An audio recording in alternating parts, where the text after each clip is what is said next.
pessoal, muito bom dia. Aqui quem fala é Nicolas Farto, da mesa de renda variável da Vertic Invest, falando para o nosso Morning Call de hoje, segunda-feira, dia 8 de janeiro de 2024. E bem, o mercado começa a semana em queda depois dos dados de emprego dos Estados Unidos da última semana e com o foco agora nos dados de inflação que vão sair na agenda americana dessa semana e também aqui no Brasil. Lá na Ásia, o fechamento hoje ficou negativo, principalmente depois que um grande conglomerado bancário chinês entrou com um pedido de falência na última sexta-feira. No Japão, hoje não tivemos negociações por conta de um feriado local. Indo para a Europa, lá o viés também é de queda, com o mercado lá se ajustando nas expectativas de cortes de juros que vêm sendo adiadas, principalmente depois que os dados de inflação na zona do euro que saíram na última semana vieram acima do esperado. Os investidores europeus agora também devem acompanhar a leitura de inflação dos Estados Unidos que sai nessa semana e que pode acabar influenciando na decisão de juros do Banco Central Europeu. Lá nos Estados Unidos, o ano começou diminuindo aquele sentimento mais otimista que a gente viu no final do ano passado. Nessa primeira semana, as principais bolsas americanas fecharam com queda. O Dow Jones caiu 0,59, S&P caiu 1,6, enquanto o Nasdaq acumulou uma queda semanal de 3,09%. Depois do comunicado mais otimista do presidente do Banco Central na última decisão de dezembro, nesse começo de ano os indicadores de emprego vieram sinalizando um ritmo mais forte do que o esperado, o que acabou reduzindo o apetite a risco. O payroll, que saiu nessa última sexta-feira, veio mais forte do que o esperado, com a criação de 260 mil vagas em dezembro, enquanto o projetado eram 175 mil vagas. Nesse mesmo sentido, o relatório de emprego ADP veio acima do esperado, enquanto os pedidos de seguro-desemprego semanal vieram abaixo do projetado.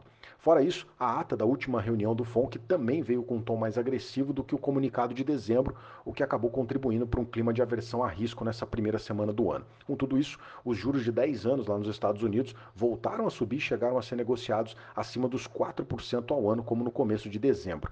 Esse final de semana, os líderes do Congresso americano fecharam um acordo que estabelece 1,6 trilhão de dólares como despesas orçamentárias para evitar a paralisação do governo americano. E nessa semana, como eu disse, o destaque de agenda deve ficar para a leitura de inflação ao consumidor, que sai na quinta-feira, que pode acabar influenciando nas projeções de quedas de juros, principalmente para essa reunião de março.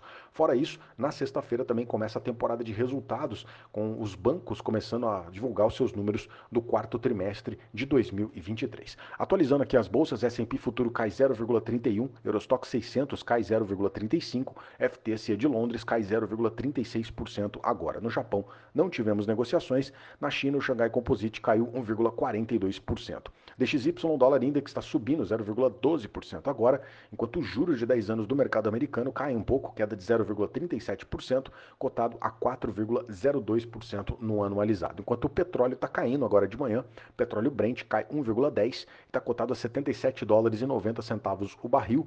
Nessa semana agora o petróleo fechou em alta, mas nesse final de semana agora ele veio reduzindo esse ímpeto, principalmente refletindo a notícia de que a Arábia Saudita deve reduzir os preços de exportação de petróleo, que tem feito a cotação cair nessa madrugada. Minério de ferro também fechou em queda nessa madrugada lá na China, lá em Dalian, hoje o minério caiu 1,1 e fechou cotado aos 139 dólares e 71 centavos a tonelada. Por aqui o Ibovespa seguiu o movimento do mercado americano e terminou a primeira semana do ano com uma queda de 1,6% e fechou cotado aos 132.023 pontos. O dólar caiu 0,8% na semana e fechou cotado aos R$ 4,88. A curva de juros por aqui acompanhou o movimento dos juros americanos e também teve uma leve alta na maior parte dos vencimentos.